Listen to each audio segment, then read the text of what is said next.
Welcome back to MSD chemistry classes.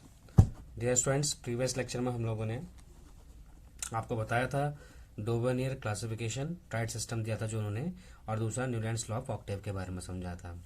आज हमें Mendeleev's periodic table के बारे में जानना है। So let's start. देखिए होता क्या है, मेंडलीव्स पीरियोडिक टेबल में मेंडलीव्स साइंटिस्ट जो हैं, जब उन्होंने डिस्कवरी देखी कि जो आपके डोबर्नियर साहब ने काम किया था और जो आपके न्यूलैंड साहब ने काम किया था, तो उन दोनों को काम को देखते हुए उन्होंने सोचा कि क्यों ना ऐसी कोई टेबल तैयार की जाए जिसमें कि एलिमेंट्स को क्या किया जाए, अरेंज किया जाए, एलिमेंट्स अरेंजमेंट हो सके उसमें। तो ऐसा कोई टेबल बनाई जाए, ऐसा कोई कड़ी बनाई जाए जिसमें कि आपके एलिमेंट्स क्या हो सके, अरेंजमेंट हो सके on the basis of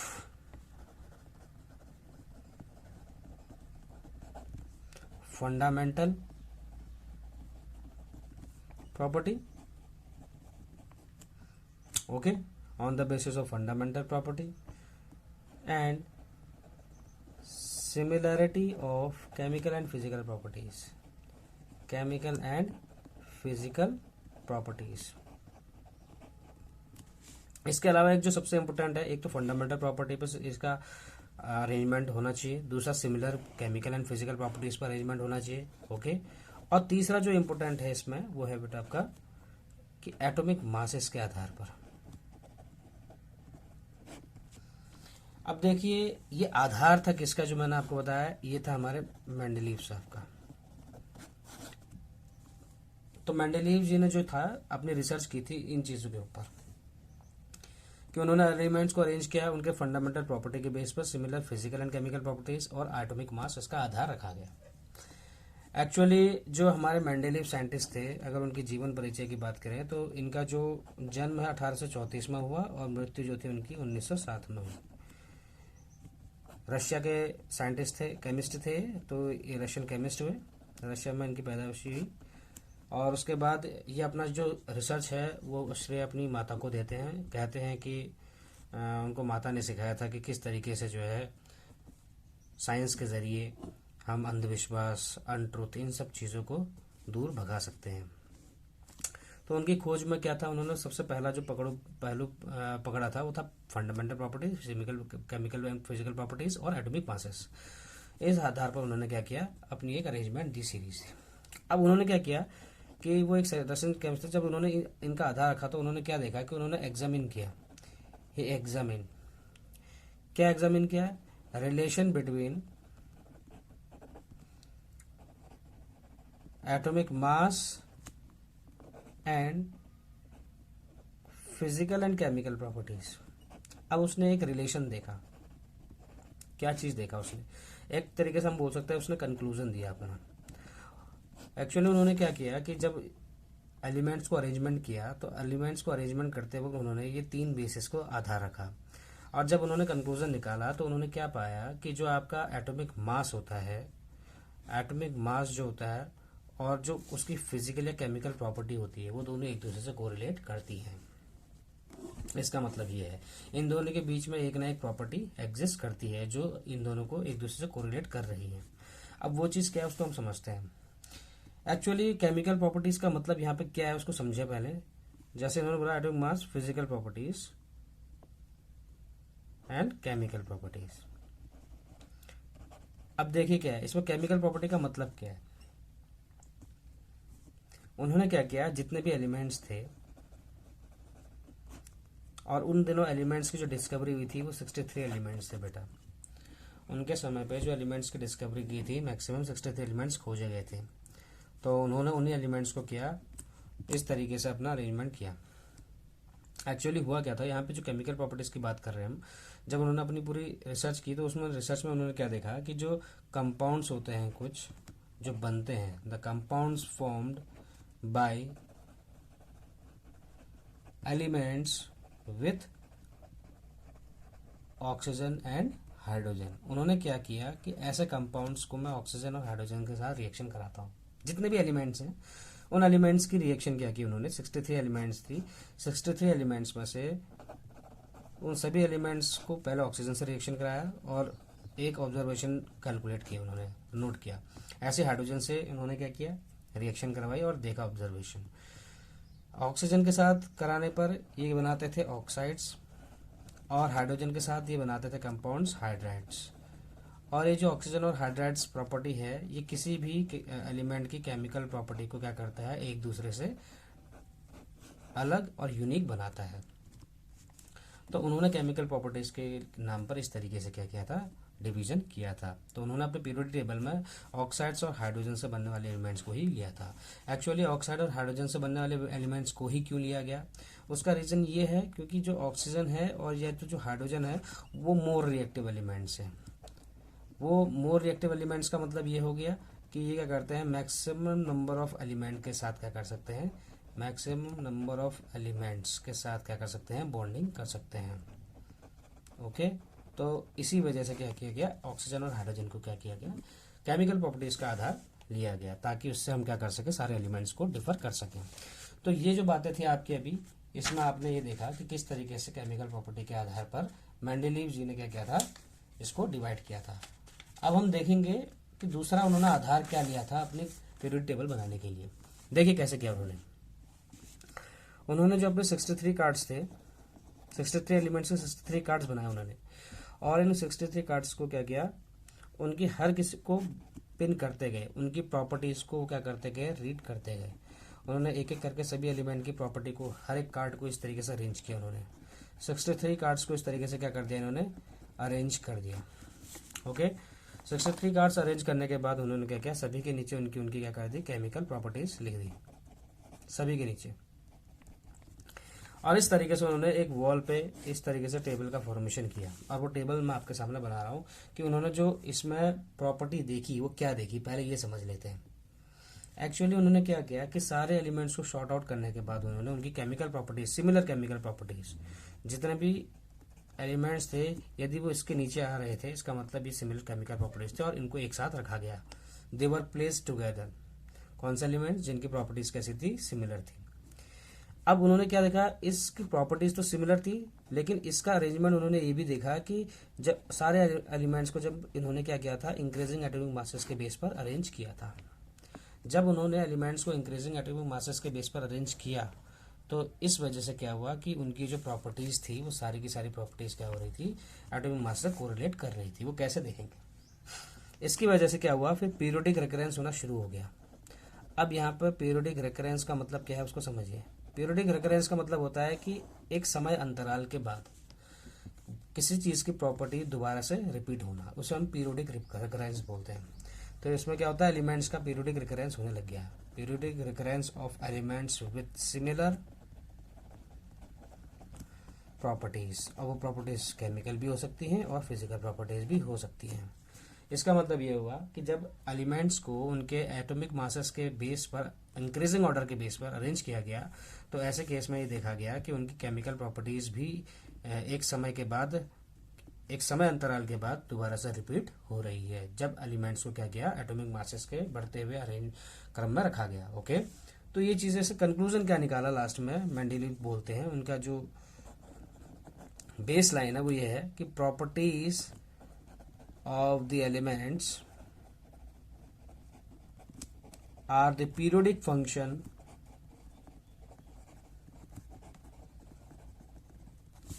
of their atomic masses।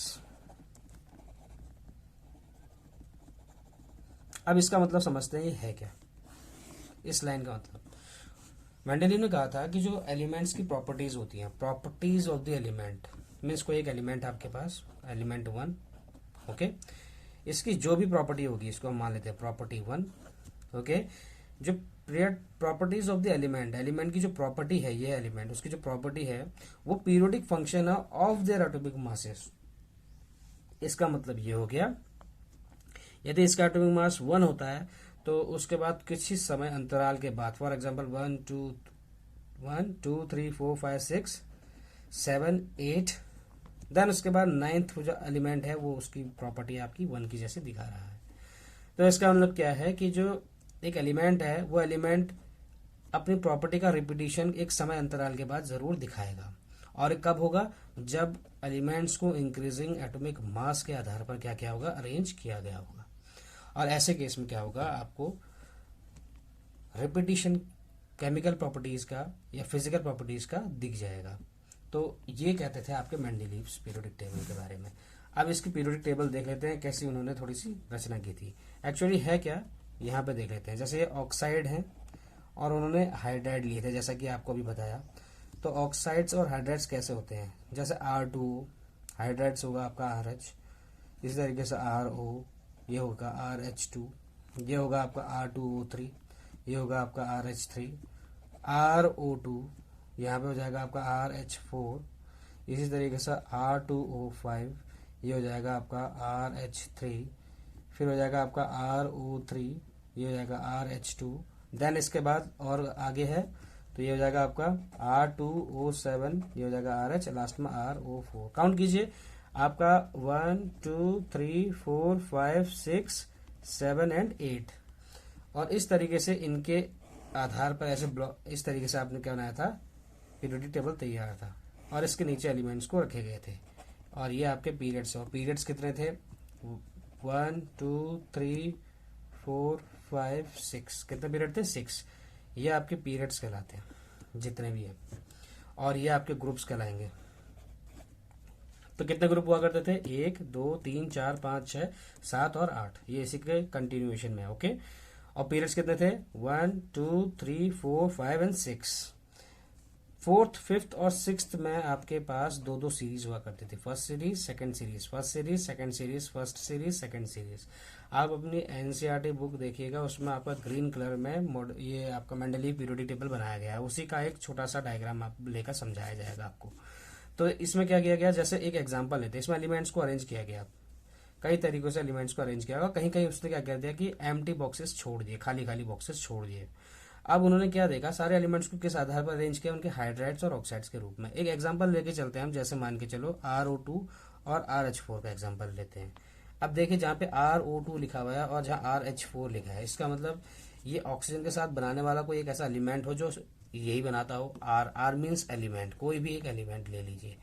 तो इस वाले ग्रुप में जो एलिमेंट फॉल करते हैं उनमें एक एलिमेंट था कार्बन। तो ये जो एलिमेंट था कार्बन, ये कार्बन जो है वो इसके साथ बनाएगा तो CO2 बनाता है, और अगर हाइड्रोजन के साथ बनाएगा तो CH4 बनाता है। और ये आप पढ़ते हुए आए हैं कि कार्बन CO2 बनाता है और CH4 बनाता है। तो इस प्रकार के दिखाने वाले जो प्रॉपर्टीज होंगी वो सारे के सारे इसमें रखे जाएंगे, इसी के नीचे सारे एलिमेंट्स रखे जाएंगे जो सिमिलर प्रॉपर्टीज शो कर रहे होंगे। तो उन्होंने अपने पीरियोडिक टेबल के जरिए ये बताने की कोशिश की। एक्चुअली इन्होंने अपना पीरियोडिक टेबल दे दिया, उसके बाद काफी समय तक इनका पीरियोडिक टेबल लागू किया गया। एक्चुअली इनका आधार मान लिया गया, इसको एक पीरियोडिक टेबल का बेस मान लिया गया। ऐसा क्यों, जब इनका एक अचीवमेंट सामने आया। एक्चुअली एक्सीडेंटली था ये चीज अचीवमेंट, लेकिन सामने कैसा है देखिए। इनका जो बिगेस्ट अचीवमेंट है वो क्या है कि उन्होंने उन दिनों नोबल गैसेस की खोज नहीं हुई थी, तो नोबल गैस नॉट डिस्कवर्ड, उनकी प्रॉपर्टीज को पढ़ा नहीं गया था अच्छे से, बस बोला गया था इनके बारे में, लेकिन इनकी प्रॉपर्टीज या उनका कोई डिस्कवरी नहीं की गई थी। तो अब नोबल गैसेस जो थे वो डिस्कवर नहीं किए गए थे। लेकिन मेंडेलीव के जो पीरियोडिक टेबल देने के बाद, पीटी मीन्स पीरियोडिक टेबल देने के बाद, नोबल, ये है मेंडेलीव का पीरियोडिक टेबल। ओके, और यहाँ पर इस ये मेंडेलीव का पीरियोडिक टेबल इस तरीके से छोटे रूप में दिखाया है, ये मेंडेलीव का पीरियोडिक टेबल है।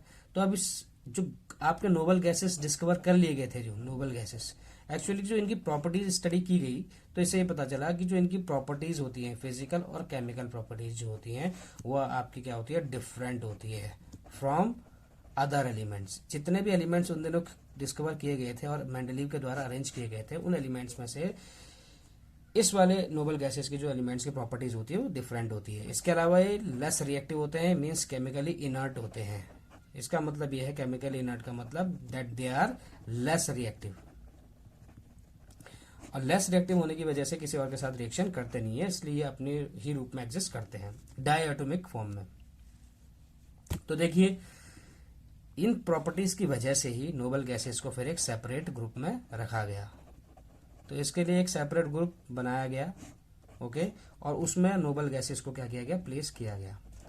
इसका मतलब इसका अचीवमेंट क्या हुआ मेंडलीव का, कि मेंडलीव के पीरियोडिक टेबल में कोई बदलाव नहीं करना पड़ा नोबल गैसेस को अरेंज करने के लिए। बाकायदा नोबल गैसेस के लिए हमें एक अलग सा सेपरेट ग्रुप बनाना पड़ा। ओके, तो जिस वजह से क्या है, without disturbing the Mendeleev's periodic table a separate group made for the noble gases, उसमें नोबल गैसेस को रख दिया गया। तो ये इसका सबसे बड़ा बिगेस्ट अचीवमेंट है। और दूसरा अचीवमेंट हम क्या कह सकते हैं, देखिए एक्चुअली इन्होंने क्या किया था, अपने पीरियोडिक टेबल में कई जगह पे एम्प्टी बॉक्सेस छोड़ दिए थे। अब ये एम्प्टी बॉक्सेस छोड़ने का मतलब क्या था इनका, इन्होंने देखा था कि जो न्यूलैंड ने कहा था कि no more element will be discovered in the future, जब उनके 56 एलिमेंट पे उन्होंने टेबल तैयार की थी। लेकिन मेंडलीव इस बात को जानते थे कि 56 से ज़्यादा 63 एलिमेंट अब डिस्कवर हो चुके हैं, तो इसका मतलब भविष्य में और एलिमेंट डिस्कवर किए जा सकते हैं।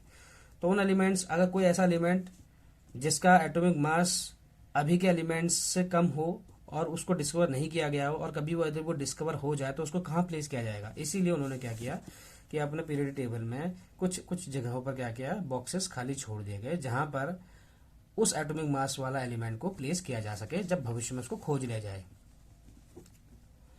तो कंडीशन ये थी।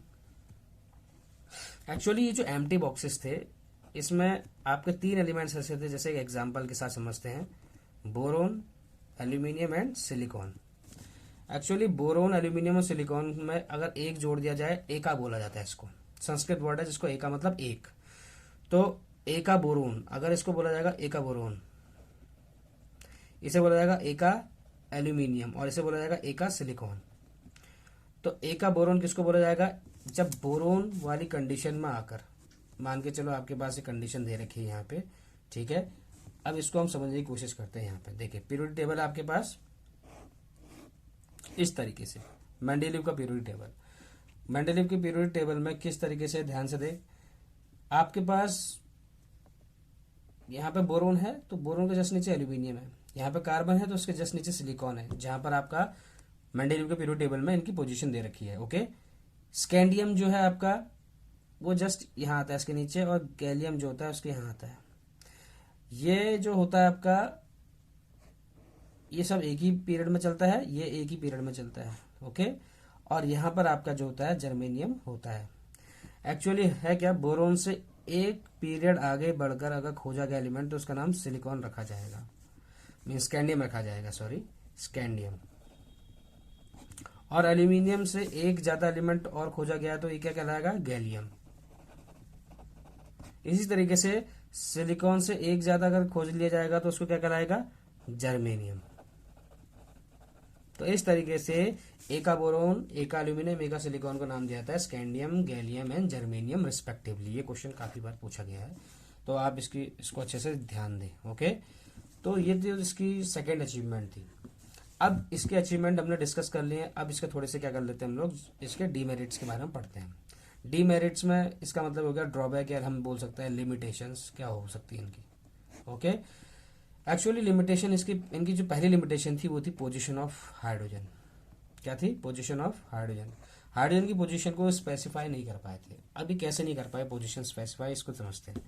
एक्चुअली जो हाइड्रोजन होता है वो H2 के रूप में एग्जिस्ट करता है, जैसे एज लाइक इक्वल्स टू का मतलब as like of noble gases. Noble gases में जितने भी आपके एलिमेंट्स थे वो किस रूप में एग्जिस्ट करते थे, डायटोमिक गैसेस के रूप में एग्जिस्ट करते हैं। ये डायटोमिक गैस होते हैं तो वहाँ नियॉन 2 इस तरीके से लिखे जाते हैं, वैसे ही प्रॉपर्टी भी शो करता है। इसके अलावा अगर इसको एल्कली मेटल्स के साथ इसकी प्रॉपर्टी को कोरिलेट किया जाए तो जैसे सोडियम बनाता है, ये HCl बनाता है तो क्या बनाता है, NaCl बनाता है। ये H2O बनाता है तो ये Na2O बनाता है। ये अगर H2S बनाएगा तो ये Na2S बनाएगा। इसका मतलब hydrogen behaves as like alkali metals also, means एक मेटल की तरह भी प्रॉपर्टी शो कर रहा है। तो इस वजह से हाइड्रोजन की पोजीशन को स्पेसिफाई करना पॉसिबल नहीं हो सका उनके लिए। और हाइड्रोजन जो होता है उसकी जो वैलेंसी है एक्चुअली 1 होने की वजह से वो हाइड्रोजन से भी क्या करता है, कोरिलेट करता है, इसीलिए इसकी पोजीशन को स्पेसिफाई नहीं किया गया अभी तक। लेकिन क्योंकि मैक्सिमम प्रॉपर्टीज वो अल्कली मेटल्स की तरह शो करता है, इसलिए उसको अल्कली मेटल्स के साथ पीरियोडिक टेबल में रख लिया गया है आज के पीरियोडिक टेबल के अकॉर्डिंग। लेकिन उन दिनों की बात किया जाए तो तब ये पोजीशन स्पेसिफाई नहीं थी। हालांकि अभी भी इसके ऊपर डिस्प्यूट है हाइड्रोजन की पोजीशन के ऊपर आज भी। लेकिन हम बात कर रहे हैं अभी मेंडली पीरियोडिक टेबल की, तो उसमें पोजीशन ऑफ हाइड्रोजन पहला हो गया। दूसरा आपका जो कारण है वो है आपका पोजीशन ऑफ आइसोटोप। अब आप समझ रहे होंगे यहाँ पे आइसोटोप किसे कहते हैं, पोजीशन ऑफ आइसोटोप, जो दूसरा लिमिटेशन है। आपके पास एग्जांपल के साथ समझाते हैं। आपके पास क्लोरीन 35 भी होता है और आपका क्लोरीन 37 भी होता है। एक्चुअली ये जो 35 एंड 37 लिखा गया है ये आपका आइसोटोप, आइसोटोप का मतलब हो गया कि क्लोरीन अपने कितने रूपों में एग्जिस्ट करता है नेचर में।